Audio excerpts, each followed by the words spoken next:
ఎవరైతే ఎల్ఆర్ఎస్ లేఅవుట్లలో ఫ్లాట్లు కొని అప్రూవల్స్ రాక ఇబ్బంది పడుతున్నారు. అలాంటి వారి కోసం రాష్ట్ర ప్రభుత్వం కొత్తగా జీవో నెంబర్ 134ను విడుదల చేసిందన్నారు. ఎవరైతే స్థలం కొన్నట్లు రిజిస్ట్రేషన్ దస్తావేజులు ఉంటే ఎల్ఆర్ఎస్లో ప్లాట్లను క్రమబద్ధీకరించుకోవచ్చునన్నారు. వారు అందుకోసం సమీపంలోని లైసెన్స్ కలిగిన సాంకేతిక నిపుణుల్ని సంప్రదిస్తే ఆన్లైన్లో నమోదు చేస్తారన్నారు.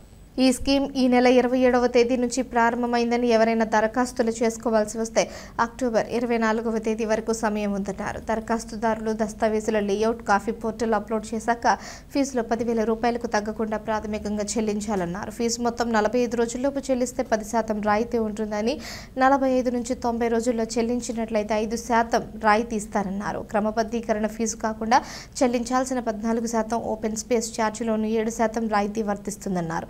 బద్వేల్ మున్సిపాలిటీలో సుమారు 17 అనాథరైజ్డ్ లేఅవుట్లు ఉన్నాయన్నారు. ఈ అవకాశాన్ని బద్వేల్ మున్సిపాలిటీ ప్రజలు సద్వినియోగం చేసుకోవాలని వారు పేర్కొన్నారు. అందరికీ నమస్కారం. బద్వేల్ ప్రజలకు శుభవార్త. ముఖ్యంగా ఎవరైతే అనాథరైజ్డ్ లేఅవుట్లలో ఫ్లాట్లు కొని అప్రూవల్స్ రాక ఇబ్బంది పడుతూ ఉన్న వాళ్ళ కోసం ప్రభుత్వం ఒక మంచి ఉద్దేశంతో జీవో నెంబర్ 134 విడుదల చేసింది. దాంట్లో ఉండే సారాంశం ఏమంటే 90 రోజుల లోపల ఆన్లైన్లో అప్లై చేసుకొని గవర్నమెంట్ నిర్దేశించిన ఫీజులు చెల్లించి రెగ్యులర్ చేసుకోవచ్చు. ఆ రెగ్యులర్ చేసుకున్న తర్వాత ప్లాన్ అప్రూవల్కు ఎలాంటి అభ్యంతరం లేకుండా ప్లాన్లు అప్రూవల్ అయిపోతాయి. మరి అది ఇంతకుముందు గతంలో చాలామంది ప్లాన్ అప్రూవల్ కాక మున్సిపల్ సిబ్బంది కట్టడాలు కట్టనీయక చాలామంది స్థలాలు కొనుక్కొని ఇల్లు కట్టుకునేదానికి అవసరం ఉన్నప్పటికీ కట్టుకోలేని పరిస్థితుల్లో ఇబ్బంది పడుతున్నారు. వాళ్ళందరికీ ఇది చాలా మంచి వెలుసుబాటు. మనం ఇది 24/10/2025 లోపల రెగ్యులర్ చేసుకోవాలా. ఇప్పుడు ఏదైతే మనం 45 రోజులు ఇంకా ముందుగా చేసుకుంటే మంచి రాయితీలు ఉన్నాయి. ఇప్పుడు కూడా ప్రభుత్వము ఆల్రెడీ ఓపెన్ స్పేస్ కోసం 14% చెల్లించాల్సి ఉండగా 7% మాత్రమే కట్టమని చెప్తాంది. లేఅవుట్ ఫీజులు కాకుండా ఓపెన్ స్పేస్కి సంబంధించి. మరి ఇది ప్రజలకు ఇది మంచి అవకాశం.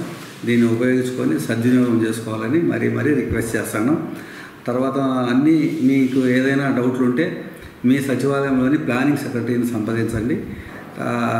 వాళ్ళు ఎల్టీపీలతో లైసెన్స్ సర్వేయర్లతో మాట్లాడి ఈ ఏర్పాట్లు చేస్తాం. మీకు తెలియకపోతే లేదా మీకు తెలిసి ఉంటే ఎవరైతే లైసెన్స్డ్ సర్వేయర్ ఉన్నారో వాళ్ళ ద్వారా మనం అప్లై చేసుకోవచ్చు. ఆన్లైన్లోనే అప్లై చేసుకోవచ్చు.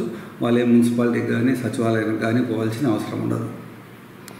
ఈ స్కీమ్ వేరే ఏదైనా డౌట్ ఉండి తెలుసుకోవాలనుకుంటే మాత్రమే సచివాలయంలోని ఆ ప్లానింగ్ సెక్రటరీలతో మాట్లాడండి లేదా మున్సిపల్ ఆఫీస్. ఈ స్కీమ్ ఎప్పటి నుంచి ప్రారంభమైంది సార్? ఓపెన్ అయింది సార్? ఈ స్కీము 26/7/2025 నుంచి ప్రారంభమైంది. దాంట్లో ఇప్పటికి 20 డేస్ అయిపోతుంది. మరి 24/10/25 లోపల మళ్ళీ ఎట్టి పరిస్థితుల్లో అవకాశం రాదు. మళ్ళీ మనం ఏం చేయాలన్నా కుదరదు. గవర్నమెంట్ లక్కీగా ఈ అవకాశం ఇచ్చింది. మళ్ళీ వచ్చే అవకాశం లేదు. కొంతమంది అన్నారు కూడా మళ్ళీ చూద్దాంలే అని. మనం ఇప్పుడు ఇల్లు కట్టడం లేదు, మళ్ళీ చూద్దాంలే అని కొందరు అనుకుంటారు. కానీ ఇల్లు కట్టాలనుకున్నప్పుడు అప్రూవల్స్ రావు. మళ్ళీ ఈ అవకాశం రాదు.